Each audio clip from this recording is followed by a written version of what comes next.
Good morning, everyone student. Today continue class on subject on the financial accounting. Solve the problem on final accounts. The final accounts ಅನ್ನು ಬಿಡಿಸಬೇಕು. Final account ಅನ್ನು ಬಿಡಿಸಬೇಕಾದ first ನಾವು single ಎಂಟ್ರಿದಿಂದ double entry count ಆಗಿ final ಅಕೌಂಟನ್ನು ಬಿಡಿಸಬೇಕು. ಹೀಗಿದ್ದಾಗ problem Sri Shankar keeps his books under single entry system. From the following particulars available for his books of account, prepare trading and profit and loss account for the year ending 31st 12 2018, 31st 12 2017. And the balance it as on that date. Balance it as on that date. ಹೀಗಿದ್ದಾಗ ರಿಸಿಪ್ಟನ್ನು ಕೊಟ್ಟಾರಿ. Cash receipt for the year 2017 ಅಂದ್ರೆ 2017 ಏನೇನು amount ಬಂತು. First one is receipt from debtors 22,500. Paid in Shankar a proprietor ಅಂದರೆ new capital enterprise capital introduce.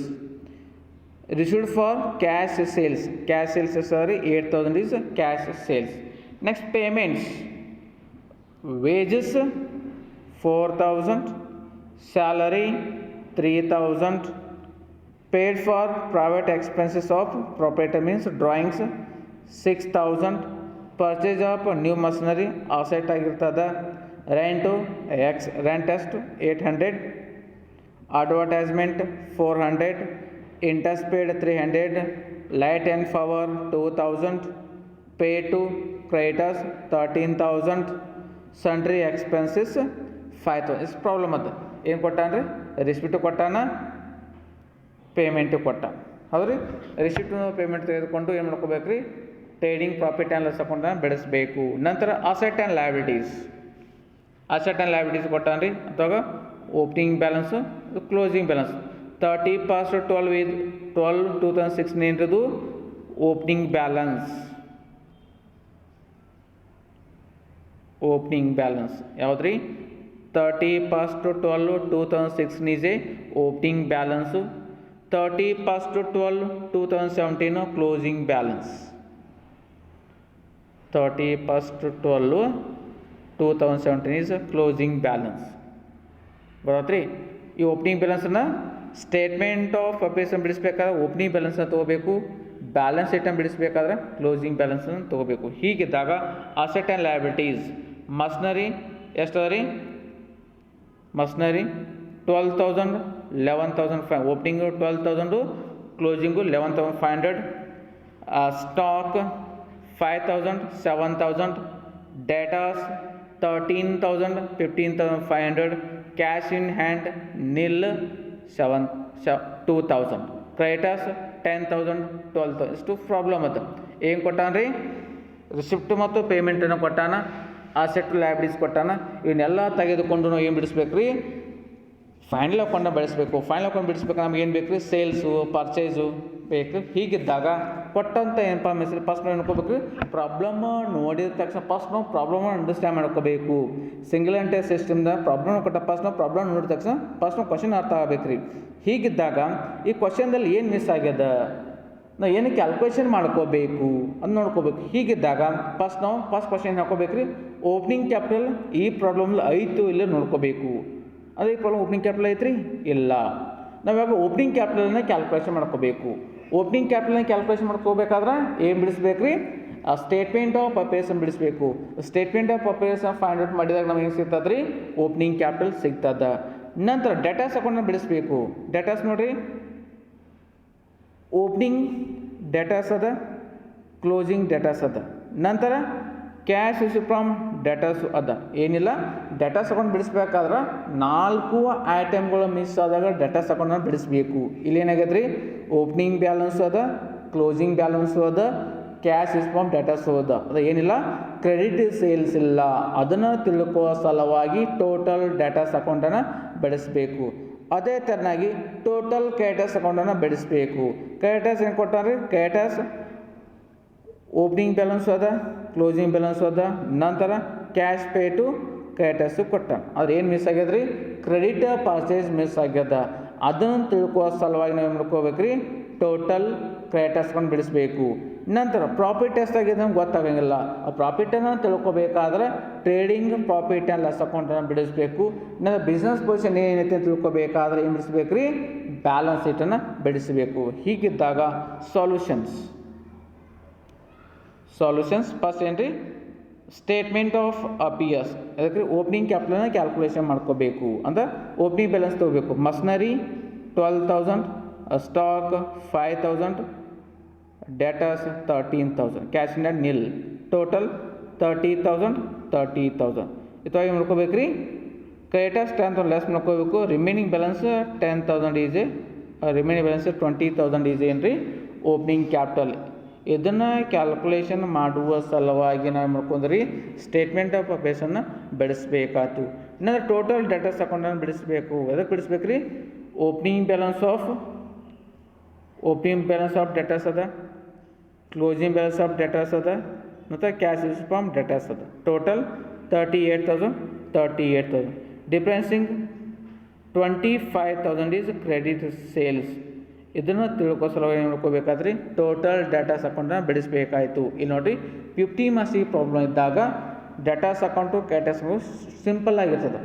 ಎಡಗಡೆ side 2 items, ಬಲಗಡೆ side 2 items. ಇಲ್ಲಿ ನೋಡಿ ಡೇಟಾಸ್ ಯಾವಾಗಲೂ ಓಪನಿಂಗ್ ಬ್ಯಾಲೆನ್ಸ್ ಡೆಬಿಟ್ ಬ್ಯಾಲೆನ್ಸ್ ಇರುತ್ತೆ, ಕ್ಲೋಸಿಂಗ್ ಬ್ಯಾಲೆನ್ಸ್ ಕ್ರೆಡಿಟ್ ಬ್ಯಾಲೆನ್ಸ್ ಇರ್ತದೆ. ನಂತರ ಗೊತ್ತಾತ್ರಿ ಅಂದರೆ ಈ ಥರ ಕ್ಯಾಲ್ಕುಲೇಷನ್ ಮಾಡ್ಕೊಂಡು ಏನು ರೀ ಕ್ರೆಡಿಟ್ ಸೇಲ್ಸನ್ನು ಕ್ಯಾಲ್ಕುಲೇಷನ್ ಮಾಡೋ ಸಲುವಾಗಿ ನಾವು ಟೋಟಲ್ ಡೇಟಾಸ್ಗಳನ್ನು ಬಿಡಿಸ್ಬೇಕಾಯಿತು. Next creditors account. ಕ್ರೆಡಿಟರ್ಸ್ ಯಾವ ಓಪನಿಂಗ್ ಬ್ಯಾಲೆನ್ಸ್ ಕ್ರೆಡಿಟ್ ಬ್ಯಾಲೆನ್ಸ್ ಇರ್ತದೆ. Opening balance of creditors 10,000, cash pay to creditors 13,000, closing balance of creditors 12,000, total 25,000. 25,000ದಾಗ opening balance of creditors less ಮಾಡಿದಾಗ remaining balance 15,000 is credit purchase. ಏನು ರೀ 15,000 ಏನಾಗಿದೆ credit ಪರ್ಚೇಸ್ದು. ಇದನ್ನು ತೆಗೆದುಕೊಂಡು ಏನು ಮಾಡ್ಕೋಬೇಕು ರೀ? ಟ್ರೇಡಿಂಗ್ ಪ್ರಾಫಿಟ್ ಆ್ಯಂಡ್ ಲಾಸ್ ಅಕೌಂಟನ್ನು ಬಿಡಿಸಿ. ಹೀಗಿದ್ದಾಗ trading and profit and loss account for the year ending 31/12/2007. First trading ಏನು ತೊಗೋಬೇಕು ರೀ? ಓಪನಿಂಗ್ ಸ್ಟಾಕ್ ಅಂತ ತೊಗೋಬೇಕು. ಎಷ್ಟು 5,000 ತೊಗೋಬೇಕು. ನನ್ನ purchase credit purchase cash pay ಅದಕ್ಕೆ ತೊಗೋಬೇಕು. ಅದು ಕ್ಯಾಶ್ ಪರ್ಚೇಸ್ ಇಲ್ಲ, ಕ್ರೆಡಿಟ್ ಪರ್ಚೇಸ್ ಎಷ್ಟು ರೀ ಆಲ್ರೆಡಿ ಕ್ಯಾಲ್ಕುಲೇಷನ್ ಮಾಡಿರಿ 15,000. ಆ 15,000 ಇಲ್ಲಿ ತೊಗೋಬೇಕು. ಅಂತ ವೇಜಸ್ ಅಂದರೆ direct expenses 4,000, light and power 2,000. ಇವೆಲ್ಲ ಏನು ರೀ? Direct expenses. ನಂತರ by side sales, cash sales, credit sales. Cash sales ಎಷ್ಟು ಪ್ರಾಬ್ಲಮ್ ಇಲ್ಲದ ಅಂದರೆ ರಿಸಿಪ್ಟ್ ಸೈಡ್ ಅದ. Cash sales 8,000, credit sales calculation ಮಾಡಿ 25,000, ಟೋಟಲ್ 33,000. ನಂತರ ಕ್ಲೋಸಿಂಗ್ ಸ್ಟಾಕ್ ಎಷ್ಟು ರೀ? 7,000, total 40,000. Remaining balance gross profit is 14,000. 14,000 ಏನಿರೋದು ಗ್ರಾಸ್ ಪ್ರಾಫಿಟ್. ಇಲ್ಲ ಟ್ರೇಡಿಂಗ್ ಅಕೌಂಟನ್ನು ಗ್ರಾಸ್ ಪ್ರಾಫಿಟ್ ಕ್ಯಾಲ್ಕುಲೇಷನ್ ಮಾಡೋಕೆ ಟ್ರೇಡಿಂಗ್ ಅಕೌಂಟ್ ಅಂತ ಕರಿತೀವಿ. ನಂತರ ಈ ಗ್ರಾಸ್ ಪ್ರಾಫಿಟನ್ನು ಎಲ್ಲಿ ಮಾಡ್ಕೋಬೇಕು ರೀ? P&L ಟ್ರಾನ್ಸ್ಫರ್ ಮಾಡ್ಕೋಬೇಕು. ಗ್ರಾಸ್ ಪ್ರಾಫಿಟ್ ಎಷ್ಟು ರೀ? Brought down 14,014. ನಂತರ indirect expenses salary 3,000, rent 800, advertisement 400, interest 300, depreciation on machinery 1,000, net profit 8,000. ಈ ಥರ ಇಂಡೈರೆಕ್ಟ್ ಎಕ್ಸ್ಪೆನ್ಸ್ ಅಂದರೆ by side only gross profit ಅಂದರೆ gross profit transfer P&L account total 14,000. ಈ 14,000ದಾಗ ಎಲ್ಲ ಇಂಡೈರೆಕ್ಟ್ ಎಕ್ಸ್ಪೆನ್ಸಸ್ನ ಲೆಸ್ ಮಾಡಿದಾಗ remaining balance 8,000 is net profit. ಈ ನೆಟ್ ಪ್ರಾಫಿಟ್ ಏನು ಟ್ರಾನ್ಸ್ಫರ್ ಮಾಡ್ಕೋಬೇಕು ರೀ? ಬ್ಯಾಲೆನ್ಸ್ ಶೀಟ್ ನಾವು ಟ್ರಾನ್ಸ್ಫರ್ ಮಾಡ್ಕೋಬೇಕು. Next balance sheet as at 31/12/2017. First liability side opening capital calculation ಮಾಡಿರಿ ಎಷ್ಟು ಅದ ರೀ? 20,000. Add introduction the year and the fresh capital 2000, net profit 8000, total 30,000. 30,000 drawings ಎಷ್ಟು 6,000 ಲೆಸ್ ಮಾಡ್ಕೋಬೇಕು. Remaining balance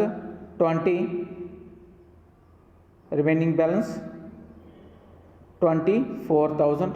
next closing creditors 12,000. Next by side ಅಂತ asset side. Asset ಅಂತ ಹೋಗ್ಬೇಕು.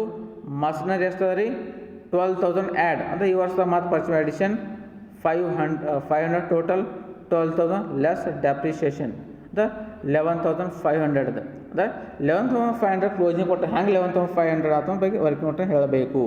Next stock 7,000, datas 15,500, closing cash balance 2,000. ಇಲ್ಲಿ ನೋಡಿ calculation of depreciation on machinery the value ಕಡಿಮೆ ಆಗ್ಯದ. Value ಕಡಿಮೆ ಆಗ್ತದೆ ನಾವು ಡೆಪ್ರಿಷಿಯೇಷನ್ ತೆಗೆದು ವ್ಯಾಲ್ಯೂ ಕಡಿಮೆ ಆಗ್ತದೆ. ಹೌದ್ರಿ ಅಸೆಟ್ ಮೇಲೆ ಡೆಪ್ರಿಷಿಯೇಷನ್ ತೆಗೆದು ನಾವು ವ್ಯಾಲ್ಯೂ ಕಡಿಮೆ. ಹೀಗಿದ್ದಾಗ book value of the machinery on 1/1/2017 ಎಷ್ಟೈತೆ ರೀ 12,000 ಇತ್ತು.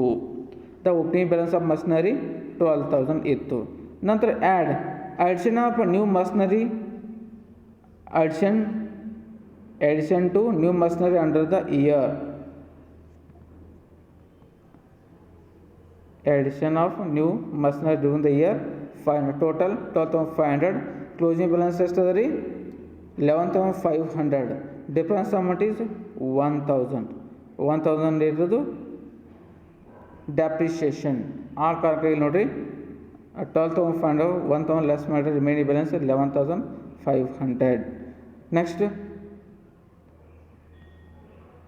Stock 7,000, datas 15,000, cash in hand 2,000. ಇವಾಗ ಬ್ಯಾಲೆನ್ಸ್ ಟೋಟಲ್ 36,000. ಬ್ಯಾಲೆನ್ಸ್ ಟೋಟಲ್ ಎಷ್ಟು ಬಂತು ರೀ 36,000. Thank you one and all.